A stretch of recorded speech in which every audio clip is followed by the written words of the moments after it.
കേരളത്തിൽ ഒരു ഫാമിലിക്ക് ഒരു മാസം കഴിഞ്ഞുകൂടാൻ എത്ര പൈസയാകും? അതായത് ആഡംബരത്തോടെ കഴിയാനോ ദാരിദ്ര്യത്തിൽ കഴിയാനോ അല്ല, മറിച്ച് വലിയ തരക്കേടില്ലാതെ കഷ്ടിച്ച് ഒപ്പിക്കാമെന്ന രീതിയിൽ കഴിയാൻ എത്ര വേണ്ടിവരും എന്നാണ് ചോദ്യം. തീർച്ചയായും ജീവിതം ഇങ്ങനെ കഷ്ടിച്ചൊപ്പിക്കലല്ല. നമ്മൾ ഓരോരുത്തരുടെയും സ്വപ്നവും ലക്ഷ്യവും അത്യാവശ്യം ലാവിഷ് ജീവിതം, പണത്തിന് വേണ്ടി ടെൻഷൻ അടിക്കേണ്ടാത്ത അവസ്ഥ എന്നതാണ്. എന്നാൽ എല്ലാ ആളുകൾക്കും ആ സ്വപ്നം സഫലമാകണമെന്നില്ല. അപ്പൊ നമുക്ക് നോക്കേണ്ടത് സ്വസ്ഥത നഷ്ടപ്പെടാതെ ജീവിക്കാൻ മിനിമം മാസം എത്ര കിട്ടണമെന്നതാണ്. നമുക്കതൊന്ന് നോക്കിയാലോ. ഒരു സാങ്കല്പിക കുടുംബം എടുക്കാം. അച്ഛൻ, അമ്മ, 2 കുട്ടികൾ. കുട്ടികൾ രണ്ടും സ്കൂളിൽ പോകുന്നു. ഈ ഒരു ഫാമിലിക്ക് ഒരു മാസം എന്ത് ചെലവ് വരുമെന്ന് നോക്കാം. തൽക്കാലം ഈ ഫാമിലി കേരളത്തിലെ ഒരു നാട്ടിന് പുറത്ത് താമസിക്കുന്നവരാണെന്ന് കരുതാം. ആദ്യം താമസ സൗകര്യത്തിൽ നിന്ന് തന്നെ തുടങ്ങാം. പാരമ്പര്യമായി കിട്ടുന്ന സ്വത്തിനെ നമ്മൾ കൂട്ടുന്നില്ല. അതുകൊണ്ട് സ്വന്തമായി വീടുണ്ടെങ്കിൽ അതിന്റെ EMI അല്ലെങ്കിൽ വാടക വീടിന്റെ റെന്റ് ഈ ഇനത്തിൽ മാസം 5000 മുതൽ 8000 വരെ മാറ്റിവെക്കാം. അടുത്തത് ഫുഡാണല്ലോ. അരിക്ക് ഏകദേശം ഒരു 1800 രൂപ വേണ്ടിവരും. പച്ചക്കറി, മീൻ, ചിക്കൻ, റവ, ഉഴുന്ന്, കറിക്ക് വേണ്ട പൊടികൾ, പഞ്ചസാര, ചായപ്പൊടി, എണ്ണ,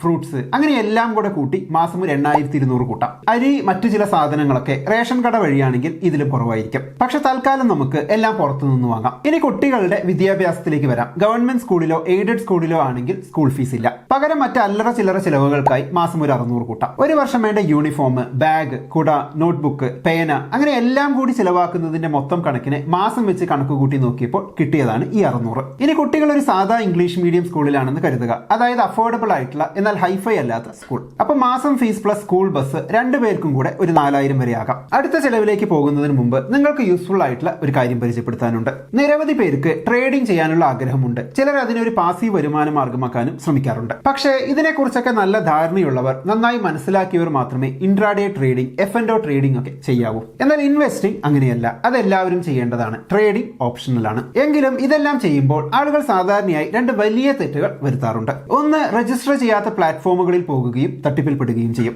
2, വളരെ കൂടുതലായ ബ്രോക്കറേജ് ചാർജുകൾ അടയ്ക്കും. ഇപ്പോൾ ഇന്ത്യയിലെ മിക്ക മുൻനിര ബ്രോക്കർമാരും അവരുടെ ബ്രോക്കറേജ് ഫീസ് ഒരുപാട് കൂട്ടിയിട്ടുണ്ട്. അതായത് ലാഭത്തിന്റെ വലിയൊരു ഭാഗം ബ്രോക്കറേജ് ആയി പോകുന്നു. അത് നല്ലൊരു ഡീലല്ല. അങ്ങനെ നോക്കുമ്പോൾ സ്റ്റോക്ക് മാർക്കറ്റിൽ അല്ലെങ്കിൽ മ്യൂച്വൽ ഫണ്ടുകളിൽ ഇൻവെസ്റ്റ് ചെയ്യാൻ അല്ലെങ്കിൽ ട്രേഡിംഗ് ചെയ്യാൻ താല്പര്യമുള്ളവർക്ക് പറ്റിയ ഏറ്റവും നല്ലൊരു ഓപ്ഷനാണ് സെബി രജിസ്റ്റേർഡ് ആയ ശൂന്യയിൽ അക്കൗണ്ട് ഓപ്പൺ ചെയ്യുക എന്നത്. ശൂന്യയിൽ ബ്രോക്കറേജ് ചാർജ് ഇൻവെസ്റ്റിംഗിന് 0 ആണ്. ഇനി ഇൻട്രാഡേ അല്ലെങ്കിൽ F&O ട്രേഡിംഗ് ചെയ്താലും ഓരോ എക്സിക്യൂട്ടഡ് ഓർഡറിനും രൂപ 5 മാത്രമേ ചാർജ് ഉള്ളൂ. അതായത് നിങ്ങൾക്ക് കിട്ടിയ ലാഭത്തിൽ നിന്ന് കുറെ പണം ബ്രോക്കറേജ് ചാർജായി കൊടുക്കുന്ന സാഹചര്യം ഒഴിവാക്കി ആ മുഴുവൻ തുകയും നിങ്ങൾക്ക് തന്നെ വെക്കാം. നിങ്ങൾ ആൻഡ്രോയിഡ് അല്ലെങ്കിൽ iOS ഏതാണ് യൂസ് ചെയ്യുന്നതെങ്കിലും ശൂന്യയിൽ അക്കൗണ്ട് ഓപ്പൺ ചെയ്യാനുള്ള ലിങ്കും ഡീറ്റെയിൽസും ഞാൻ വീഡിയോയുടെ ഡിസ്ക്രിപ്ഷനിലും കമന്റ് ബോക്സിലും കൊടുത്തിട്ടുണ്ട്. എന്തായാലും ശൂന്യയിൽ അക്കൗണ്ട് ക്രിയേറ്റ് ചെയ്യുന്നത് നല്ലൊരു കാര്യമായിരിക്കും. അക്കൗണ്ട് ഓപ്പൺ ചെയ്യുന്നത് കംപ്ലീറ്റ്ലി ഫ്രീ ആണ്. പിന്നീട് നിങ്ങൾ കൂടുതൽ മനസ്സിലാക്കുന്നതിനനുസരിച്ച് നിങ്ങൾക്ക് ആവശ്യമുള്ളപ്പോഴൊക്കെ ഉപയോഗിക്കാം. സോ മറക്കാതെ ഡിസ്ക്രിപ്ഷനിലും കമന്റ് ബോക്സിലും കൊടുത്തിട്ടുള്ള ലിങ്ക് ചെക്ക് ചെയ്ത് നോക്കൂ. എന്നാൽ നമുക്കിനി അടുത്ത ചെലവിലേക്ക് പോകാം. അത് ഇലക്ട്രിസിറ്റി, വെള്ളം,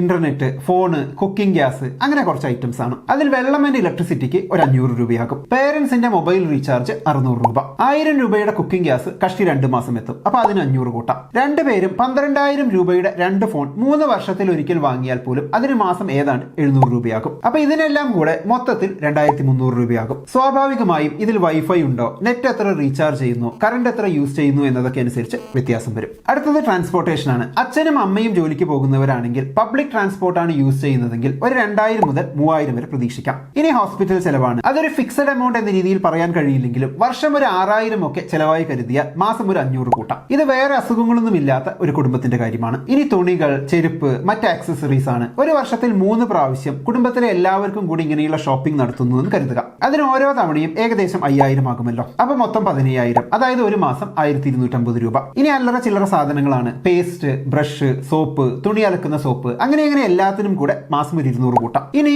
ഹോട്ടൽ, സിനിമ, ബേക്കറി തുടങ്ങിയ ചില കുഞ്ഞു കുഞ്ഞ് ആഡംബരങ്ങളാണ്. അതിനായി മാസം മിനിമം ഒരു 2000 രൂപയെങ്കിലും കരുതേണ്ടി വരും. ഇനി നമ്മൾ വീട് സ്വന്തമായി കൂട്ടിയതിനാൽ വീട്ടുപകരണങ്ങളുടെ കണക്ക് കൂടെ കൂട്ടാം. അതിനായി മാസം ഒരു 300 കൂട്ടാം. അതായത് കട്ടിൽ, അലമാര, പാത്രങ്ങൾ, ഫ്രിഡ്ജ്, അങ്ങനെ അതൊക്കെ കുറെ കാലത്തേക്ക് ഉപയോഗിക്കുന്നവയായതുകൊണ്ടാണ് മാസം 300 ഒതുക്കിയത്. ഇപ്പൊ ഏകദേശം എല്ലാമായെന്ന് തോന്നുന്നു. ഇതിലൊരു ഫാമിലിക്ക് വേണ്ട എല്ലാ സാധനങ്ങളും ചേർത്താണ് ഒരു മാസത്തെ കണക്കായി പറയുന്നത്. സ്വാഭാവികമായും അതിലെ പല കാര്യങ്ങളും, ഉദാഹരണത്തിന് വീട്, വെള്ളം, വീട്ടുപകരണങ്ങൾ, ഇതൊക്കെ ഓൾറെഡി ഉള്ളവർക്ക് ഇത്രയും ചെലവ് മാസം വരില്ലായിരിക്കും. അപ്പൊ ഇനി നമുക്ക് കണക്കൂട്ടി നോക്കാം. ഏറ്റവും കുറഞ്ഞത് 24,000 രൂപ മുതൽ 30,000 രൂപ വരെ ചെലവ് വരും. ഇത് വലിയ കുഴപ്പമില്ലാതെ മിഡിൽ ക്ലാസ്സിന് ജീവിക്കാൻ വേണ്ട തുകയാണ്. ഇനി അതേ ജീവിതം സിറ്റിയിലാണെങ്കിൽ ഇതിലും കൂടും. റെന്റ് കൂടുതലായിരിക്കും, സ്കൂൾ ഫീസ് കൂടുതലായിരിക്കും, ലൈഫ് സ്റ്റൈലിൽ ചെറിയ മാറ്റങ്ങൾ ഉണ്ടാകും. നമ്മുടെ ഈ കണക്കിൽ സേവിങ്സിനെ പറ്റി നമ്മളൊന്നും പറയുന്നില്ല. ഇനി നമുക്ക് ജസ്റ്റ് സർവൈവ് ചെയ്യാൻ, അതായത് ബെയർ മിനിമം എത്ര വേണ്ടി വരുമെന്ന് കൂടെ നോക്കാം. അപ്പൊ നമുക്ക് കട്ട് ചെയ്യാൻ പറ്റുന്നത് വീട്ടുവാടക, കുട്ടികളുടെ school fees, food and grocery, internet, electricity ഇതിലൊക്കെയാണ്. പിന്നെ ക്ലോത്ത്സ് ആൻഡ് ആക്സസറീസിലും വാടകയിൽ ഒരു 2000 കുറയ്ക്കാം, ഫുഡിൽ നിന്നൊരു 4000 കുറയ്ക്കാം, വിദ്യാഭ്യാസത്തിന് മാസം വെറും 400 ആക്കാം, തുണികളും മറ്റ് ആക്സസറീസും എല്ലാം കൂടെ ഒരു 1000 കുറയ്ക്കാം, മാസം 250 മതി.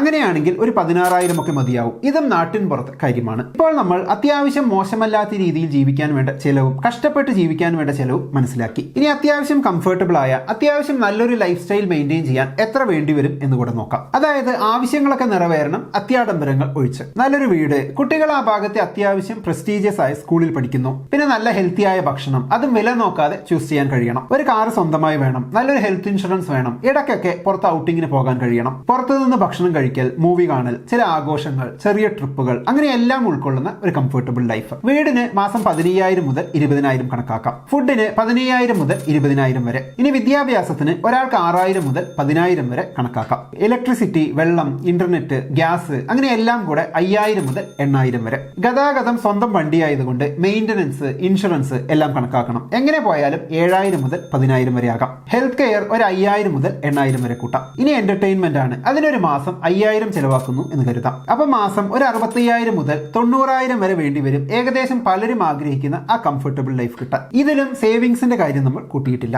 അപ്പൊ എന്താണ് ഈ കണക്കിനെ കുറിച്ചുള്ള നിങ്ങളുടെ അഭിപ്രായം? കമന്റ് ബോക്സിൽ എഴുതുമല്ലോ. പിന്നെ വീഡിയോയുടെ തുടക്കത്തിൽ ഞാൻ ശൂന്യ ആപ്പിനെ കുറിച്ച് പറഞ്ഞിരുന്നു. ഇൻവെസ്റ്റ്മെന്റ് ആൻഡ് ട്രേഡിംഗ് രണ്ടിനും സ്യൂട്ടബിൾ ആയിട്ടുള്ള ആപ്പാണിത്. ₹1 പോലും ബ്രോക്കറേജ് ചാർജ് ഇല്ലാതെ നിങ്ങൾക്ക് ശൂന്യയിലൂടെ ഇൻവെസ്റ്റ് ചെയ്യാൻ സാധിക്കും. കൂടാതെ ഇൻട്രാഡേ ആൻഡ് F&O ട്രേഡിംഗിന്റെ ചാർജ് ഓരോ ഓർഡറിനും വെറും ₹5 മാത്രമാണ്. അതായത് റെഗുലർ ട്രേഡേഴ്സിന് ഇതിലൂടെ ആയിരക്കണക്കിന് രൂപ ലാഭിക്കാം. ശൂന്യ ട്രൈ ചെയ്യാൻ ആപ്പിന്റെ ലിങ്ക് ആൻഡ് ഡീറ്റെയിൽസ് ഞാൻ കമന്റ് ബോക്സിലും ഡിസ്ക്രിപ്ഷനിലും കൊടുത്തിട്ടുണ്ട്. ചെക്ക് ചെയ്ത് നോക്കൂ. എന്നാൽ നമുക്കിനി അടുത്ത വീഡിയോയിൽ വീണ്ടും കാണാം. ബൈ.